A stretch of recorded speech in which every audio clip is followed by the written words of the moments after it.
Developers में सबसे बड़ा कंफ्यूजन ये होता है कि पहले जावास्क्रिप्ट को मास्टर कर लूं या रिएक्ट को पहले सीखूं। अब देखो, मैं अपने पर्सनल एक्सपीरियंस से बताता हूं कि आपको ऐसी सिचुएशंस में क्या करना चाहिए, या फिर अगर मैं होता तो क्या करता। ठीक है, तो देखो यहाँ पे क्या है।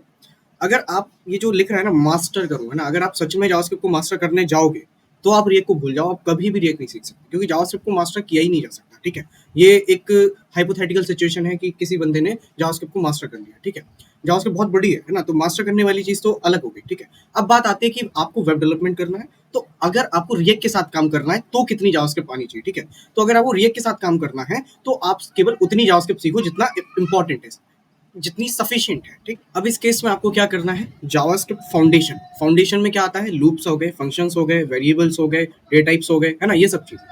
उसके बाद कुछ चीजें हैं जो रिएक्ट के केस में काफी ज्यादा मोस्ट यूजफुल हैं, जैसे कि एरो फंक्शन हो गया, मॉड्यूल्स हो गया, ये सब चीजें भी आप कंसीडर कर लो, सीख लो। ठीक है, और देखो दो तरीके हैं सीखने के। या तो फिर आप क्या करो कि देखो, ये जो मैंने ES6 के ना 12-13 टॉपिक्स यहाँ पे मेंशन किए, या तो 12-13 ये कर लो और फाउंडेशन, फाउंडेशन प्लस ये 12-13 टॉपिक, फिर रिएक्ट सीखना स्टार्ट कर दो। कोई भी टेंशन वाली बात नहीं है।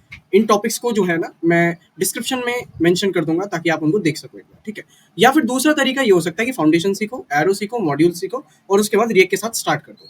अब होगा क्या कि कई चीजें आप जब रिएक्ट में काम कर रहे होगे उस वक्त नीड पड़ेगी, तो उस वक्त सीख लो। ठीक है, तो this can be another approach of doing this. ठीक है, या तो है कि आप पहले से इतनी चीजें सीख लो और फिर रिएक्ट के साथ करो, तो आप कहीं भी अटकोगे नहीं। या फिर दूसरा, रिएक्ट सीखना स्टार्ट कर दो और जहां जहां नीड आए उन उन चीजों को सीखते जाओ, काम करते जाओ। ठीक है, और अगर आपने सच में इंतजार किया कि मैं पहले जावास्क्रिप्ट मास्टर कर लूं, एक्सपेरिमेंट कर लूं, तो आप अपने कैरियर रियून कर लोगे, है ना, मतलब टाइम ही नहीं बचेगा ना आपके पास जॉब लेने का। ठीक है, जावास्क्रिप्ट हो सकता है मास्टर हो जाए शायद, लेकिन ये लंबी दाढ़ी भी हो जाएगी आपकी। ठीक है, तो उसमें फायदा नहीं निकलेगा। ठीक है, इसलिए अगर सच में जॉब वगैरह करना है तो जावास्क्रिप्ट उतना सीखो जितना जरूरी है। ठीक है, और हर केस के लिए अलग अलग है। फॉर एग्जाम्पल, अगर आपको AML के लिए जावास्क्रिप्ट करना है तो उसका लेवल अलग होगा, बैकएंड के लिए करना है उसका लेवल अलग होगा, फ्रंट एंड के लिए करना है रिएक्ट के साथ करना, उसका लेवल अलग है। ठीक है, तो इसलिए हमेशा याद रखो कि आपको किस चीज की जरूरत है, कहाँ पर कितना चाहिए, तो उतना ही लो। ज्यादा लोगे तो दिक्कत हो जाएगा।